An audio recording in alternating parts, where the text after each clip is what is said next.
સુરત જિલ્લાના 84 તાલુકાના દેલાવડા ગામના બે ભાઈઓ શૈલેષભાઈ અને વિજયભાઈ પટેલે પ્રાકૃતિક ખેતીનો એક નવો માઇલસ્ટોન સર કર્યો છે। સુરત જિલ્લાના 84 તાલુકાના દેલાડવા ગામના બે ભાઈઓ શૈલેષભાઈ અને વિજયભાઈ પટેલે પ્રાકૃતિક ખેતીનો એક નવો માઇલસ્ટોન સર કર્યો છે।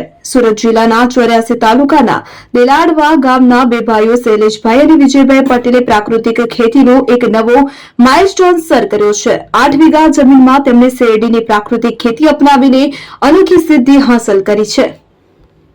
આ વર્ષે સુરત જિલ્લામાં પ્રથમવાર શેરડીના સાઠામાં 50 ઇન્ટરનલ્સ જોવા મળ્યા છે કે જે ગુણવત્તાયુક્ત ખેતીનો દાખલો છે। શૈલેષભાઈ અને વિજયભાઈ છેલ્લા 5 વર્ષથી પ્રાકૃતિક ખેતી કરી રહ્યા છે અને ખાસ કરીને શેરડીના પાકમાં તેમણે શાનદાર સફળતા હાંસલ કરી છે।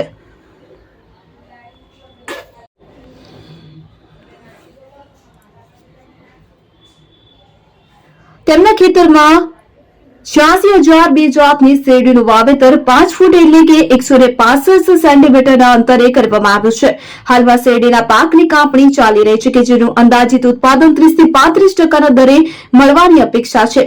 શેરડીના ગુણવત્તાવાળા સાઠાની વાત કરીએ તો સામાન્ય રીતે 30 ઇન્ટરનોટ્સ જોવા મળે છે, પરંતુ શૈલેષભાઈના ખેતરમાં 45 થી 50 ઇન્ટરનોટ્સ મળી રહ્યા છે કે જે તેમના પાકની ગુણવત્તા અને સાતત્યને દર્શાવે છે। શૈલેષભાઈ અને વિજયભાઈએ શેરડી સાથે આંતરપાક તરીકે સુરણની ખેતી પણ કરી છે કે જેમાં કુલ 8 વીઘામાંથી 8 લાખ રૂપિયાનું વેચાણ કર્યું છે।